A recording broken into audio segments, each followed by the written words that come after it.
Hi everyone. So in this video we will take a look at how the Earth can act as a spring.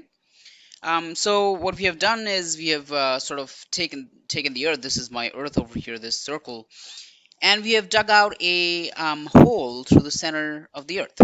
Well, that's kind of unreasonable, but let's say that for the purposes of our problem, we can do that. And then if you drop a mass, let's say a tiny ball with mass m, if you drop it in that hole from one side, you can sort of see that it's going to start going downward because the earth is going to start pulling it. But I think this is going to work out to be just like a spring SHM, where the mass goes all the way to the other side and keeps going back and forth between the two ends of that hole. All right, so we will try to see how that works out. So in order to see that, we have to know something. So for instance, we have to figure out how the Earth's gravitational field, or the force of gravity on this mass m, changes as this ball goes closer and closer to the center of the Earth, right? So here I have this variable r as a function of time. So you can think of the ball moving downward and its radius, or the distance from the center of the Earth, changing as a function of time.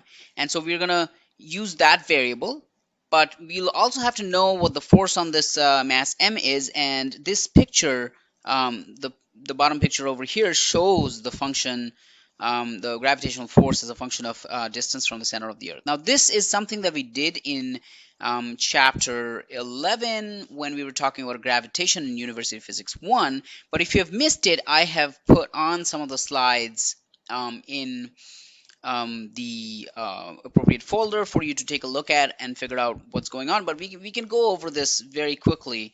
So what happens is, if we consider the mass situated over here, then the force that is acting on this mass is only the gravitational force due to the stuff that is inside this circle in this region, right? So we got to figure out how much mass of the Earth is inside this circle, and then using that we can figure out the gravitational force. So generally, Newton's law of gravitation tells us that the force of gravitation is at a distance r, and let's put a vector sign on it because this is a force, so it's a vector.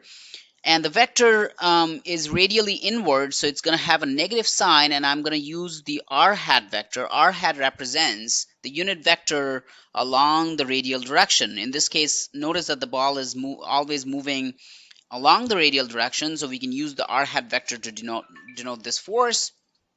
Okay, and then Newton's second law Newton's law of gravitation tells us that this force is equal to g times mass of whatever is pulling the ball times the mass of the ball divided by its distance from the center of the gravitating object squared.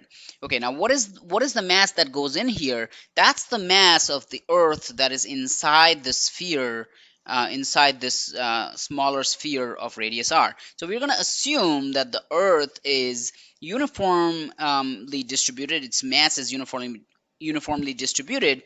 That would mean that the mass that appears over here is just the total mass of the Earth divided by the total volume of the Earth, which is 4/3 pi radius of the Earth cubed, multiplied by the volume of the sphere that is inside over here. So that's 4/3 pi r cubed.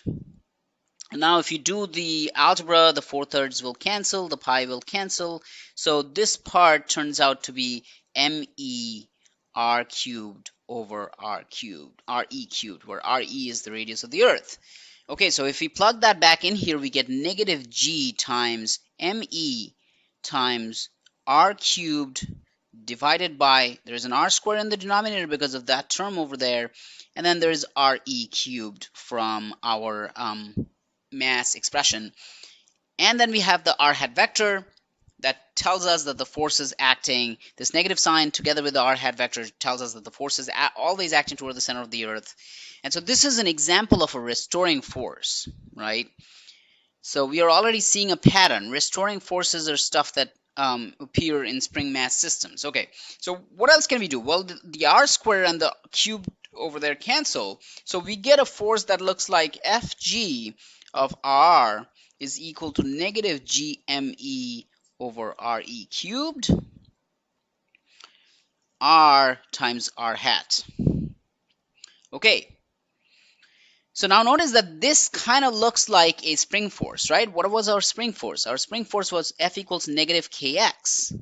Okay, here this force Fg, if I just look at the magnitude, it looks like Fg equals negative some constant times r, right?